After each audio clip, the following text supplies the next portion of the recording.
Hello, fellow Rebel Capitals. Hope you're well. So we have a report from Bloomberg just out saying that Trump is on the verge of actually firing Jerome Powell. No kidding. So interest rates are plummeting, but the question becomes, is it about Trump versus Powell, the rumble in the jungle, or we'll have to figure out some rhyme for this rivalry, this big boxing match. That would be great, wouldn't they?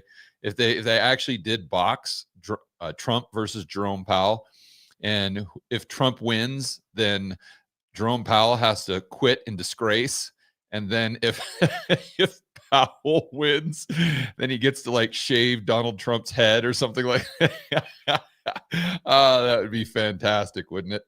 And but we have to ask the question, is this all about the rumble in the jungle, or is this about what's happening with the PPI report that came out today?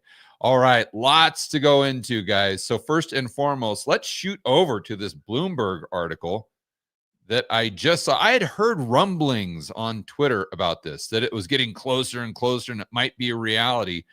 But here you go. Trump likely to fire Jerome Powell soon. And this is according to White House officials. Now, this is a little hard for me to believe.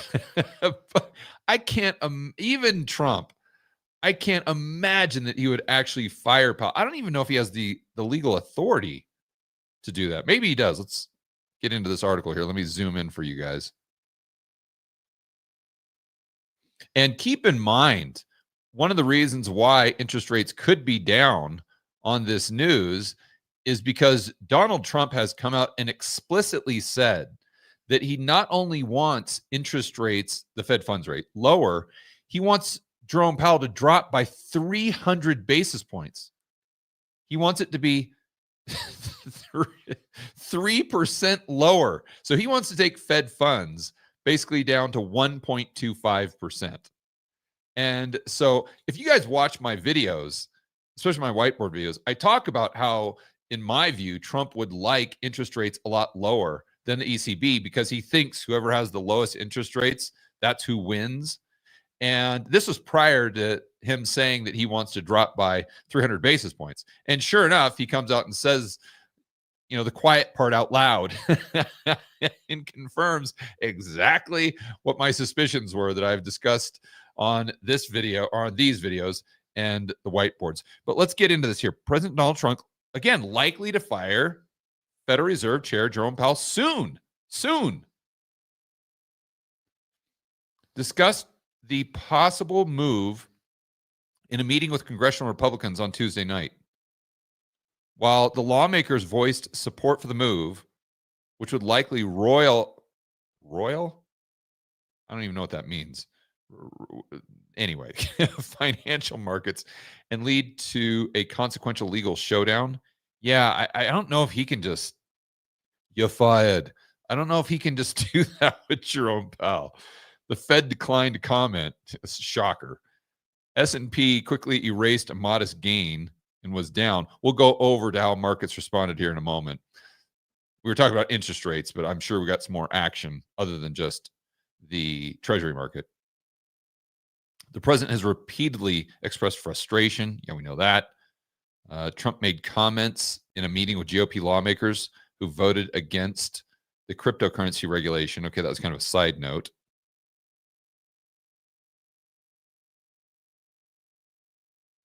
Anna Paulina Luna, a Florida Republican who was among the holdouts on the cryptocurrency bill, wrote on social media that she was hearing Jerome Powell is getting fired from a very serious source. In a later post, she wrote, I'm 99% sure firing is imminent. Wow. Okay. This is crazy stuff. This might be right up there with retardation day as far as things I just didn't have on the bingo card. I mean, I had the whole Trump, whatever he called it, Liberation Day. I mean, that was on the bingo card, but not the the 50% here and the putting tariffs on an island of penguins and a little over the top, right? And this would fit into that category for sure. Asked on Tuesday if it was a fireable offense. What is a fireable offense? Okay, here we go. Let's back up. Trump and his allies have lambasted Powell over the renovations of the Fed's headquarters. Yeah, that I agree with Trump there. That's come on. And to think that they're not taking taxpayer dollars, that's now let me argue both sides. The Fed, now you could say this is right or wrong, but the Fed does take 6%. So whatever their profits are, they have it's kind of like a yield. It's like a 6% dividend yield that they pay. So they could have this, let's just say, retained earnings. But anything outside of that 6% technically is supposed to go back to the Treasury, go back to the taxpayer. So in a way, first of all, I agree with Trump overall, because, I mean, does the Fed really need a $2 billion building? I mean, come on. That in and of itself is just completely ridiculous. But then the Fed may have this money saved up in the form of that 6% basically dividend that they keep on the profits when they do have profits. But let's remember that they haven't had profit. In fact, they're running at a cash flow negative, let's say, putting that just in normal business terms. And therefore, the interest they're being paid on the treasuries is not going back to the Treasury like it should, going back to the taxpayer. It's actually, if you want to really get literal about it and technical, it's going to the banks in the form of interest on reserves. That's how the Fed is paying the banks. It's basically with the interest from the treasuries. So instead of going back to the taxpayer, going to JP Morgan, but they don't even have enough interest coming in. So they're running cash flow negative. So the fact that they're doing that and they're building this $2 billion facility or renovating it or whatever, it's just not a good look. It's not a good look. But now, whether they have the retained earnings or not, I think that's a separate question. I would argue, even if they do, that should be eaten up by their cash flow negative position, just like any other business. If you had retained earnings, let's say $500,000, and your business was hemorrhaging money, you would have to take from that $500,000 to keep your business afloat. And I think that's exactly what the Fed should be doing ethically. And they should be taking whatever retained earnings they do have and giving that back to the taxpayer in a time when they're cash flow negative. But getting back to this, so ethically, I don't think they should do it. I think it's over the top. I think it's ridiculous. I think Trump has a great point. But I think their argument, that's what their argument would be if they made it. Okay, getting back to this here. In recent days, so Trump and his okay, so that's what they were lambasting Powell over, was the renovations to the Fed. And they argued that this was pretty disgraceful, which I, again, completely agree. Trump responded, I think it sort of is. And this was a question as to whether or not that was a fireable offense. Look, I think, to be fair to Powell now, if he was dropping interest rates, I don't think Trump would really care about the fact they spent $2 billion on the offices. Okay, now let's get over to how markets are responding. First and foremost, we talked about yields. Now, here we go. 10-year Treasury. Let's just use this as an overall proxy. We see this really going down, and this started to go down after we got the PPI report. We're going to go over that in just a moment. And then it just kind of shoots back up when we have this volatility, but then it goes back down. Maybe that's when the Trump report came out. I'm not sure. But the bottom line is the 10-year is down 2.5 basis points. So now let's go over to the 2-year, because if I just saw this number, I'd say, I don't think it's about Trump. I think it's more about the PPI. But when you look at the 2-year, the 2-year was down a little bit more, 5.5 basis points. And the 2-year would be more connected to the front end of the curve. In other words, Jerome Powell and Donald Trump's rumble in the jungle, you see. So this would lead me to believe that a little bit of the price action here, a little bit of the yield in the 2-year today was a result of the probabilities that Trump firing Jerome Powell just increased dramatically. And if he did, that would be very, very, very, very dovish. Now let's go over to the PPI. This was big news. So we had an expectation in the PPI producer price index. So we had expectations for 0.2% increase. Last month we had a 0.3, came in at zero, completely flat. And then the core PPI expectation 0.2 came in at zero as well. So last month, the year over year was 2.7. This month, 2.3, so down big. And we had core last month at 2.8 year over year. Today, down, today 2.5, so down 0.3%. So that's why initially you saw this big sell-off before, well, not sell-off, a drop in the rates. That's a more accurate way to say it. You had a big drop in the rates, then you had this volatility with Trump versus Powell. But I think the action at the front of the curve going down more is a result of the PPI, but then also a component of the probability of Jerome Powell getting fired and that being very dovish. Because we know that the next Fed chair, I think it's going to be Bessent, but whoever it is, it's going to be a Trump yes man. And Trump wants interest rates at 1.25% at the front of the curve. We know that. He said it explicitly. So let's go over to how markets, I didn't really pay attention. So the Dow finished up. Dow, pretty much everything was up straight across the board.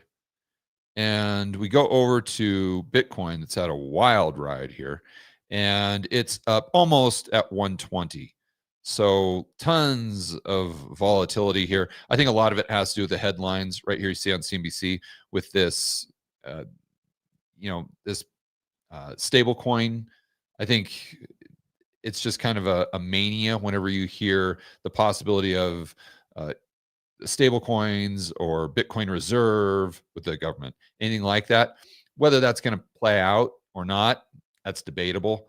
Or whether it's going to impact the price, that's debatable. But in the short run, that headline, I think definitely impacts the price, because then you get retail just kind of panic buying and FOMO buying into Bitcoin. But that said, I think that this breakout could be sustainable. See that? I mean, this is a great looking chart. I've said that many, many times on social media. We had a breakout right here, and I actually went long just as a quick trade on Bitcoin, and I sold it when it broke down. So you kind of had a fake breakout. And then we had this big breakout right here, and this seems like it might stick. And if we go down a little bit and come back up, then I'm no technical pro here, but I would assume that there's a lot of upside momentum here. And this is interesting. I don't really like Bitcoin just because the price go up. I'm not one of those guys. I like Bitcoin because it gives you purchasing power outside of the system, and it's decentralized. But if you're just simply looking at it as a trade, again, the chart looks great, and we'll have to see if this breakout continues or if it's just strictly a result of these headlines and it will fizzle out. One other thing I wanted to point out, guys, is if you've been watching my videos, or if you got that dollar playbook that I went over the other day, that free video, I was talking about the spread trade or the steepener trade. And this is where you're not really taking a directional bet on interest rates, but what you're doing is you're betting that the delta between the 2-year and the 10-year will increase. And in fact, I think I've got a chart to give you guys a visual, hopefully right here. And oh, wow, updated today. Fantastic.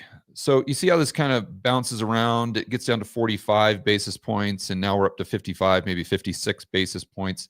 I started talking about this when it was right around 45 basis points. That's kind of the sweet spot. And every time it's gotten down to 45 or 46, I've kind of added to my position. So today was a great day for me as far as making money, because as you can see, that spread is now a lot more than 45 basis points. 10 basis points actually makes a big difference as far as your ROI, because when you're using futures contracts, there's quite a bit of leverage. So if you want more info on these things that I do periodically, I just started a free newsletter. And so the URL, Josh, why don't you go ahead and put this in the chat, please? It's just rcp.georgegammon.com/report. So I don't know if Josh is on there. Let me put it on here for you guys.